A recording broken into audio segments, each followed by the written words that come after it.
What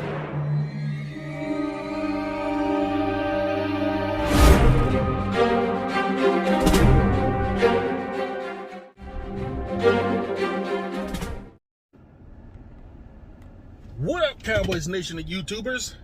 It's that VA Dallas Cowboy fan coming back at you. Thank you for liking, sharing, subscribing, and commenting down below. I make these videos for me and you, and they're a little therapeutic. Preseason game 1 in the books. A loss of 28-23 to the Jacksonville Jaguars in front of a hometown crowd. Am I upset about the loss? No. Because if you know the Cowboys, we're pretty good at losing in the preseason. I'm more worried about looking and analyzing the players. That's what I like to see. As there's a nice mosquito inside. Lovely.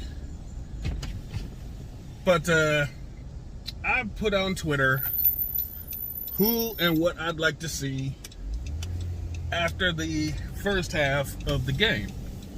And I was kind of spot on most of my takes. Rico Dowdle and Malik Davis, unfortunately, showed me not much than they've done in any other previous year. Dowdle hurt himself by having a fumble at the 1 after a long run, so that kind of ruined it for me a little bit. He should have had a better handle on the ball, but he didn't. Can't have that. The turnovers are going to kill us in the end. If it's like years past, they scored on it. Cavante Turpin also managed to fumble the ball on a kick return.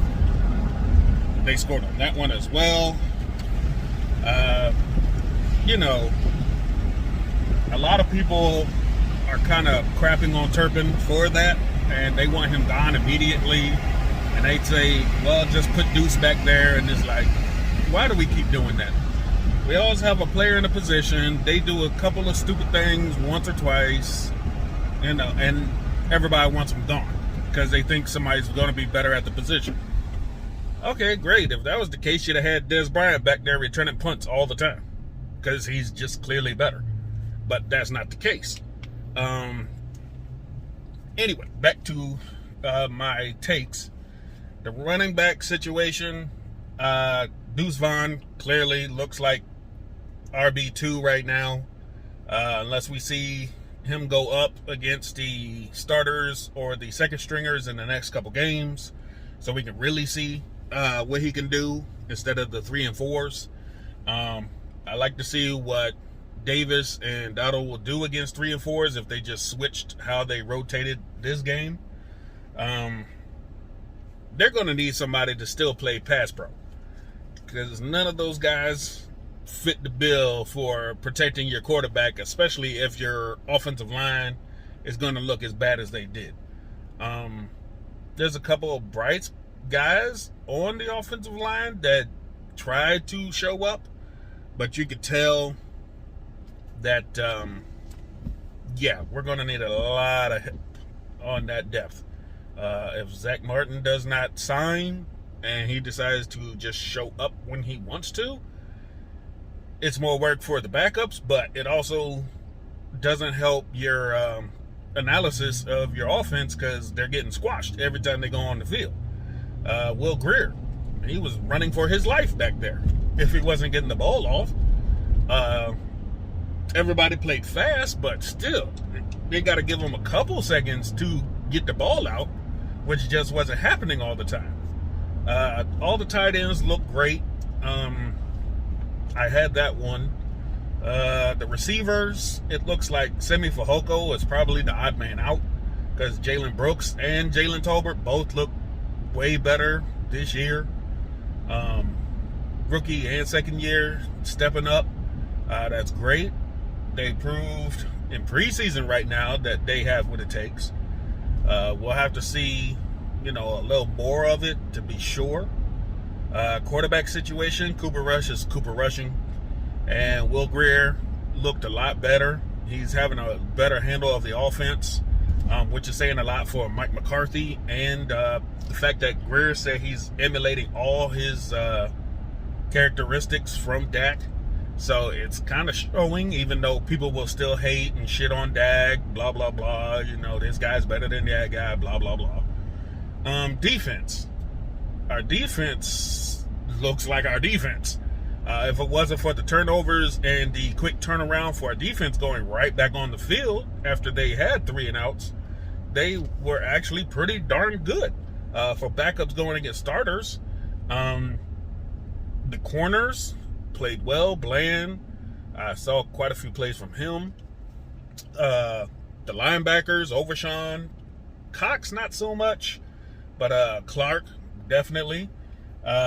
People want to talk smack about Mozzie Smith, saying he didn't show anything to them, but if you actually watch the film, he was taking on double teams or triple teams at times and opened up holes for your linebackers that if it was Micah, LVE, or somebody else who plays a little, more like faster thought process wise, they'd have had to play dead. He did what his job was. I don't know if everybody saw it that way. A lot of people didn't, and they were just wanting a quick take. But if you look at Law Nation, he put out some pretty good videos. Sorry. A YouTuber named The Football Scout put out a great All-22 film, and he showed you the good and the bad of Mozzie Smith, but he's definitely shown a lot more good than bad. And you think he's a rookie. He's coming off of training for the combine, so he's going to have that kind of body. Once he grows into his NFL football body, he's going to be a beast. I'm not worried about that right now. It looked great on film where he was doing his thing, and a lot of run plays were negated because he was doing his job. A lot of people weren't worried about his job. They were too busy worried about sacks and all this other stuff. His job is just to make sure everybody else stays clean. That was his job, and he performed it well. He got the extra reps in just because people said he looked out of shape. Well, yeah, he's not used to playing actual football in the NFL yet. That's why he's out there so much. The safeties, they had a nice rotation going. You saw Izzy out there. Bell. A couple of other guys rotating through. Thomas got an interception. It looked pretty good. Again, these were backups going against starters, and as they started getting worn down and you really started seeing the bottom of the roster, it kind of showed at the end, defense-wise, because they had a hard time really stopping them in the end. They got a little, I wouldn't say exposed, but they kind of got blocked up in the same running QB keepers near the goal line that they didn't compensate for and got scored on twice with the same play. But, this is preseason.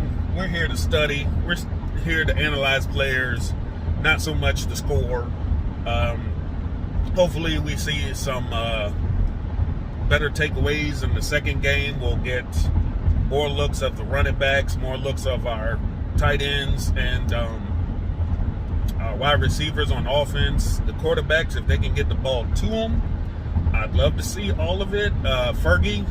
Ferguson is definitely going to be your tight end one. That was clearly shown. The way he put on a little performance.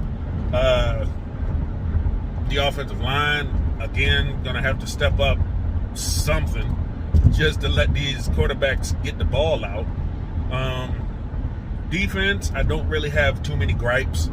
Special teams, other than the Turpin fumble, the special teams looked okay. The kicker, another situation they need to handle. He did mix an extra point, but he did score on the other 2 extra points. So the kicking competition needs to be had. The Zach Martin situation needs to be had. Other than that, I say fairly good game. Good observations from a lot of guys I was looking at and hoping to see. And if you like any other film reviews or analysis, there's a lot of guys out here. Okoye, Vash, DMV, Law, Foots. that have their opinions that are good to watch and keep track of during the preseason, especially because they'll watch film and break it down a whole lot better than I can. But all in all, I'm not surprised at what I saw, and I'm not, disappointed or anything. I liked what I saw. Things could be better, but they could definitely be worse. So I'll take what I can get. But comment below on how you feel about it. Preseason game 1 in the books. Heading into game 2, there were a couple of injuries, by the way. Nobody at the top of the depth chart, but that'll be something we want to keep a lookout for as well, because that's what you want out of preseason, is to get a good look at guys and keep your health for the regular season. But that's all I wanted to talk about. Hope you guys have a good Monday. Take care. Stay safe. This is VA Dallas Cowboy fan.